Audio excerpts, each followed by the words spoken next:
This is a 1983 Austin Ambassador. This is a mechanical fuel pump. Can we somehow join the two together so they work for more than 30 seconds under its own fuel supply? I mean, that would be better than ideal really, because otherwise I've got to employ the services of someone called Pedro to live under the bonnet with a jerry can, and that's just hugely impractical. It means feeding him and everything, so I don't want that. You're watching the Ambassador Project.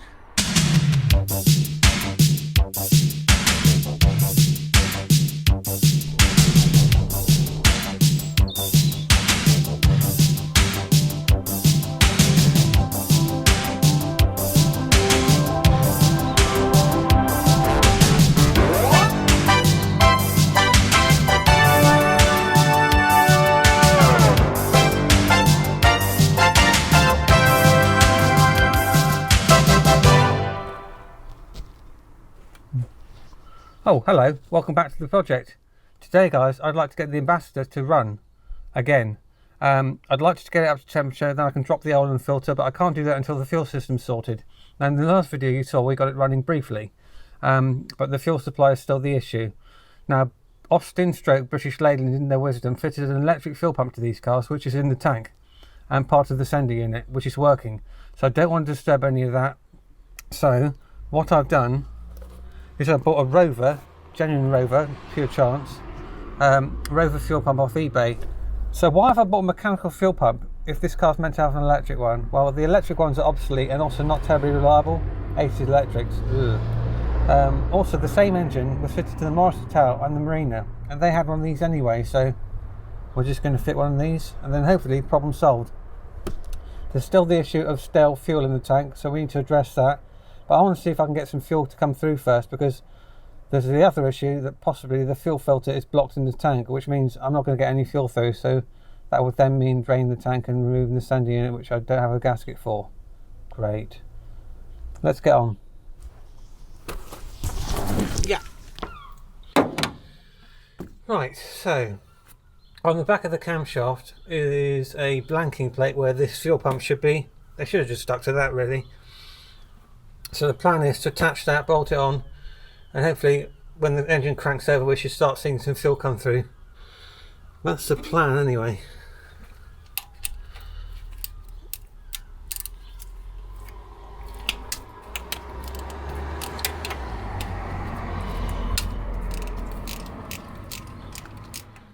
The plan is today to do a coolant change and an oil and filter. But I'd like to get the car up to temperature and just running for 2 minutes before I do that.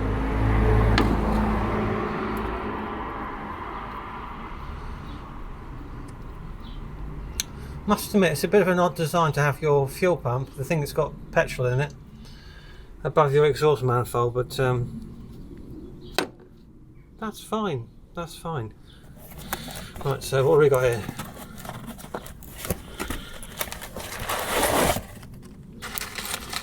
Original wax paper, look at that.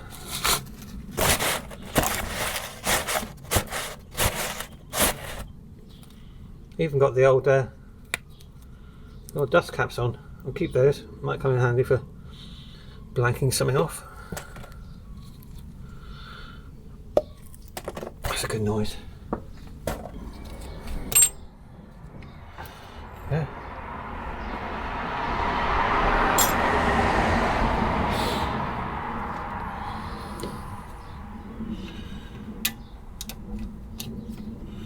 Oh, look at that, straight on.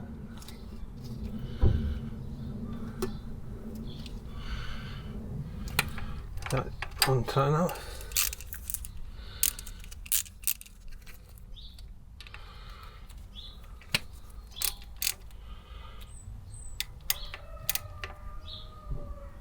Fucking cockerel. That's over there today. Maybe goes around the houses.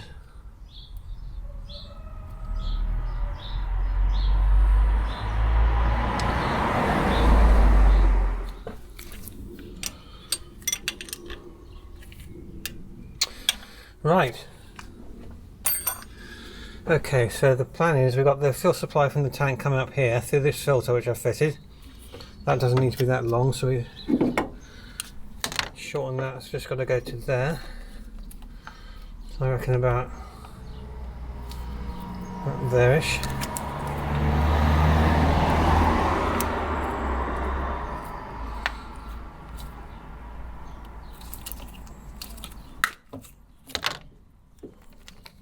Okay. Got a hose clip on this in a bit. Is that going to be the right size? Yeah, that'll go on there. Right, I've wrestled with that. So now we just need to crank on it to see if it'll prime the filter.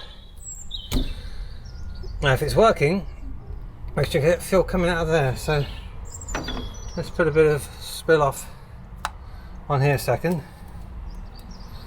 And I'll just have that out of the way. Near the battery, that's fine. Right. Actually, we could just try it with that, couldn't we?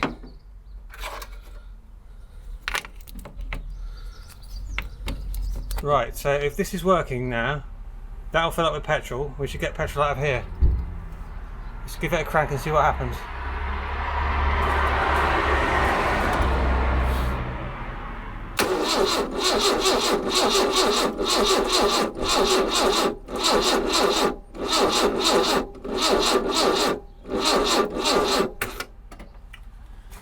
More battery required.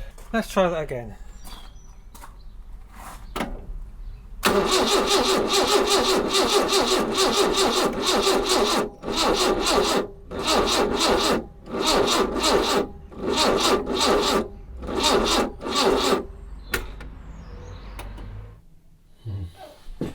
That's better. So guys, that did absolutely nothing. Cranking the starter motor over and hoping that little fuel pump would pull fuel through from the tank didn't work. So I thought the next thing I could do is try putting the feed pipe into a jerry can, prime the fuel pump that way.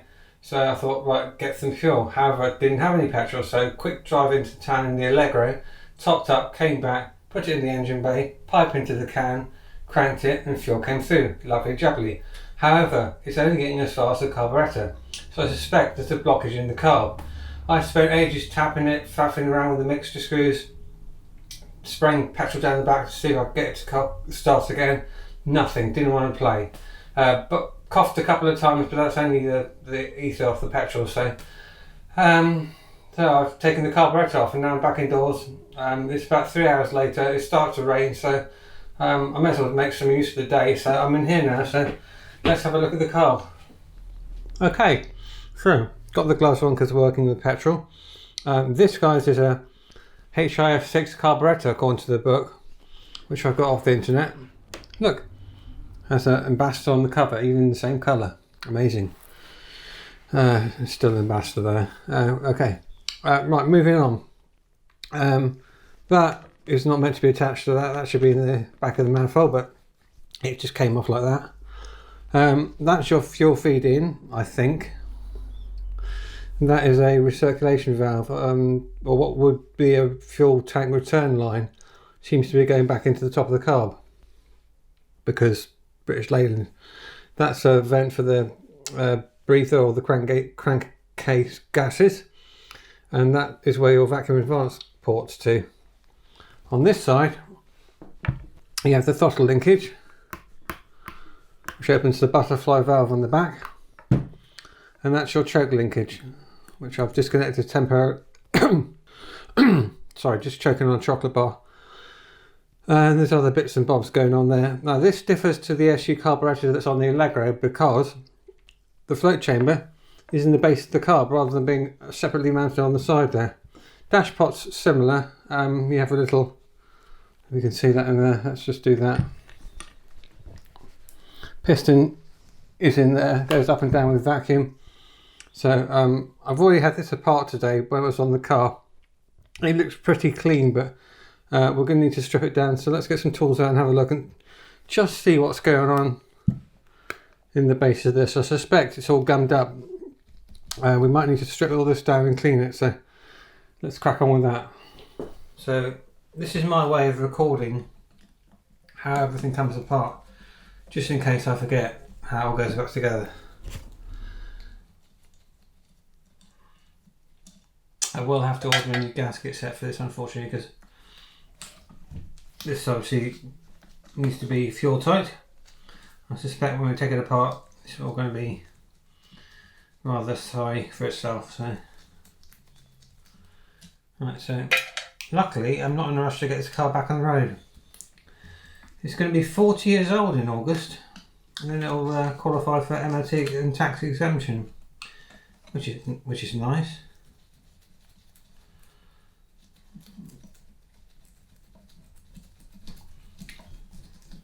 And yes, I will be MOTing it. Ah, okay. Oh, wow, okay, that actually looks pretty good. Has this been apart recently?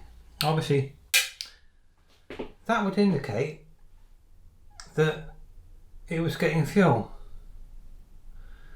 Well, we say that. Just because fuel's getting into it doesn't mean it's getting to where it needs to be.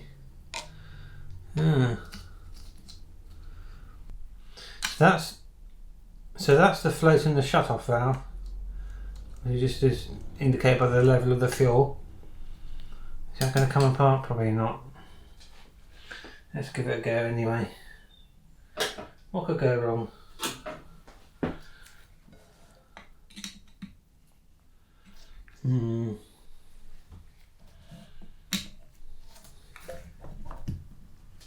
Oh.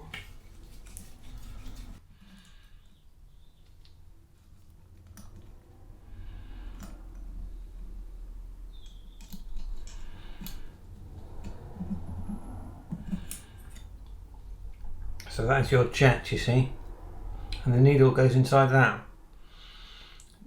Yeah, it looks really clean. I can't see any blockages there at all. Oh, I do wonder if this carburetor had been rebuilt prior to me getting the car. It does look really good in there. So why weren't we getting fuel? Okay, let's put that over there out of the way. Let's get the dash pot off. Well, I was expecting a paper gasket in the bottom of that carburetor, not a rubber O-ring, so that's good news. Potentially a lot easier to reseal. Maybe. Oh, getting petrol everywhere. Oh. Let's get out of the way, that's better.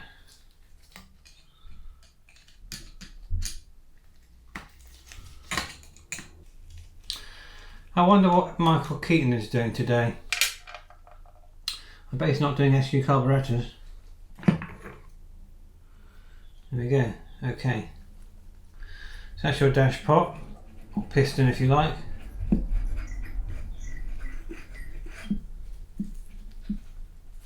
Does that separate? What does the book say? Yes, that should separate. So let's get the damper out.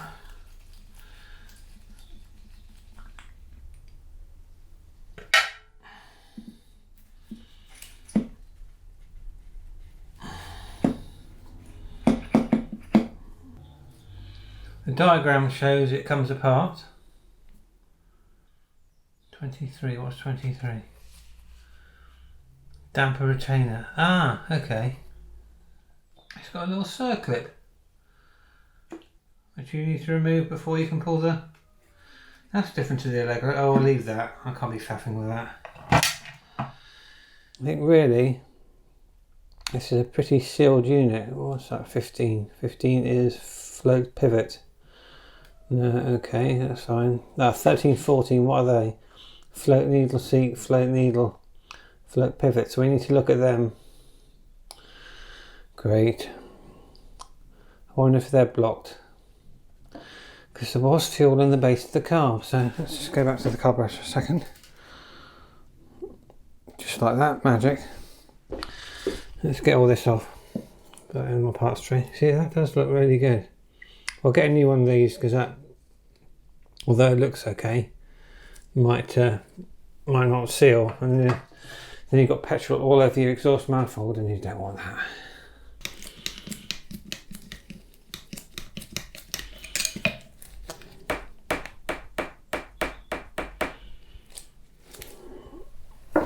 Out of the way. Let's get this off as well. way. So there's adjustment there for the jet.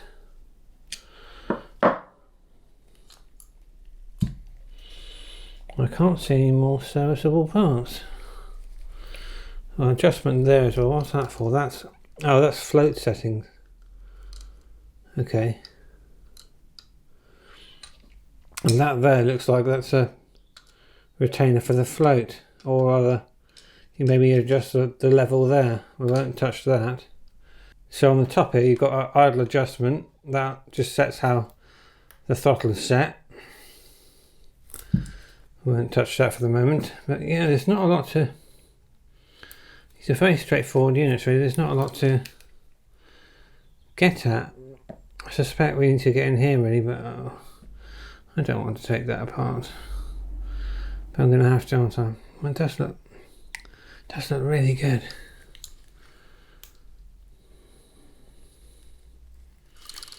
Okay, so I will have to remove the float to get to the jet, so because that's potentially what could be blocked. That's why we're not getting any fuel. But I don't know, I'm looking at it. I can't see any problems with that. Am I wasting my time? Well, I've never worked on this type of car before, so I'm learning as I go. It's a bit of fun, isn't it?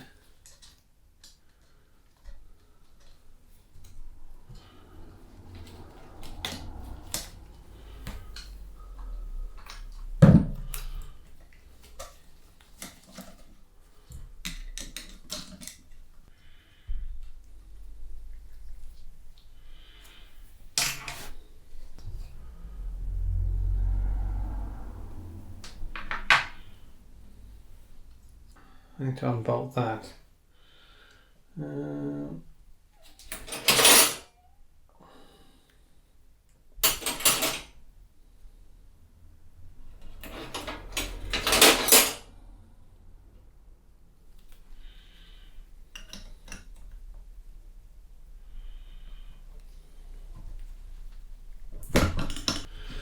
I did not expect that to work.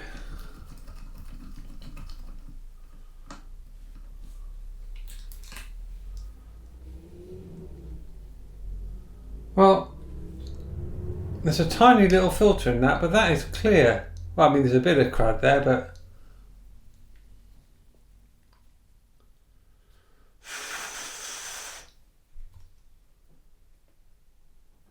Okay guys, so I just made a mistake putting this bit back together. That feed tube has to go like that. Also, I'll just show you.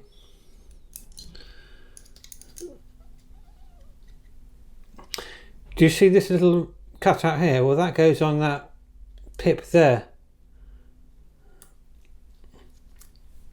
which is adjusted there. So that adjusts the height level of the jet, I'm guessing, because that sits in that groove there. So the feed pickup, or the pickup tube for the jet, goes through like that. That goes back in there. And a bit of wiggle, it sits on that. So that is how it came out, and that's how it's going back together. And that little bolt or screw goes through here.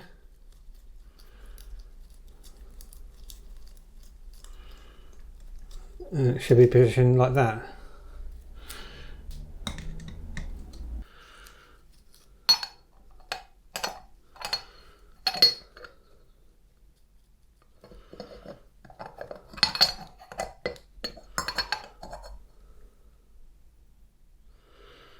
Let's go like that. Yeah, that makes sense, because that is the same shape as the float to a point.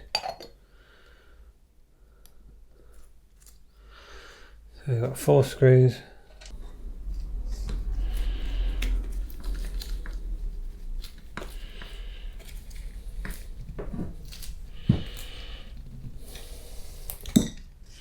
Right, so that's all reassembled. Hopefully that'll be okay. I've done what I can, bearing in mind I've got no spare parts. It all seemed pretty good in there anyway. I've reused the seal on that lid there. Hopefully that'll be alright. Just topped up the dash pot, so now that piston is moving freely and takes a few seconds to return, which is what it's meant to. That's perfect, there's suction there.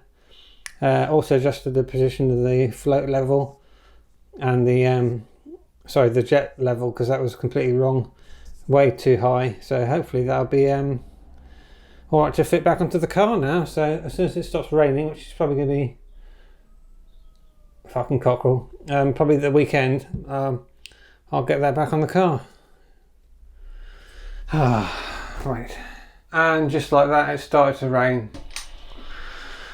Well, I was going to refit this carburetor, but the British weather has happened now, so that's put the brakes on it for today, unfortunately, guys. I've still got to look at the clutch as well, because that clutch slave needs a rebuild, and I bought a kit to do that, but I'm not working out in this rain. It's just horrible and cold and wet, and I want a cup of tea. So yeah, sorry it's been a short one today, guys. I'm going to leave it there. Thank you ever so much for watching. Please subscribe if you haven't done so already. A lot of my channel viewers, people are watching, but they haven't clicked the subscribe button. Guys, it's free. Please do that, and it helps me out. Yeah, so I think, regrettably, we're going to have to leave it there, guys. I'm sorry it's been a short video, but these things do have a habit of going wrong, as I'm sure you're aware. We've still got the clutch to look at when we get the car running. Then there's the oil and filter to do. The bodywork needs attention, but I'm not going to do any of that until I get the car running properly. So, job for another weekend, and hopefully it'll be a bit warmer. Right, I need a cup of tea. Thanks for watching, guys. I shall see you very soon with the next one.